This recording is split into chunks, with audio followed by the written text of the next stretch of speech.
संतोष देशमुख यांच्या हत्येच्या तपासामध्ये आता सीआयडीचे किरण पाटील सुद्धा असतील। पोलीस निरीक्षक अनिल गुजर यांच्यासह आता किरण पाटील हे सुद्धा तपास करतील। मोकोकाच्या अंतर्गत कारवाई झालेली आहे, त्यामुळे किरण पाटील हे तपास करणार आहेत। मोकोका अंतर्गत कारवाई झाल्यास उप अधीक्षकांकडे हा तपास जातो। त्यामुळे मस्साजोगचे सरपंच संतोष देशमुख यांच्या हत्येच्या तपासामध्ये सीआयडीचे किरण पाटील हे सुद्धा असतील आणि त्यांच्या नेतृत्वामध्ये सुद्धा आता हा तपास सुरू असेल। मंदार गोंजारी आपल्याला अपडेट्स देतात, आमचे प्रतिनिधी मंदार। मकोका कायद्याअंतर्गत एखाद्या प्रकरणात जेव्हा कारवाई होते तेव्हा त्या प्रकरणाचा तपास डीवायएसपी दर्जाच्या अधिकाऱ्याकडे सोपवला जातो आणि याच न्यायाने आता या प्रकरणाचा तपास किरण पाटील जे डीवायएसपी दर्जाचे अधिकारी आहेत त्यांच्याकडे सोपवण्यात आलाय।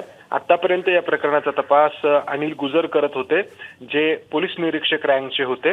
जरी सीआयडी मध्ये त्यांना डीवायएसपी हा दर्जा मिळाला असला तरी एकूण त्यांची रँक ही पोलीस निरीक्षकाची होती। त्यामुळे आता मकोका अंतर्गत या प्रकरणात कारवाई झाल्याचं आपण पाहतो आहोत। त्यामुळे या प्रकरणाचा तपास आता डीवायएसपी दर्जाचे अधिकारी असलेल्या किरण पाटील यांच्याकडे सोपवण्यात आला आहे।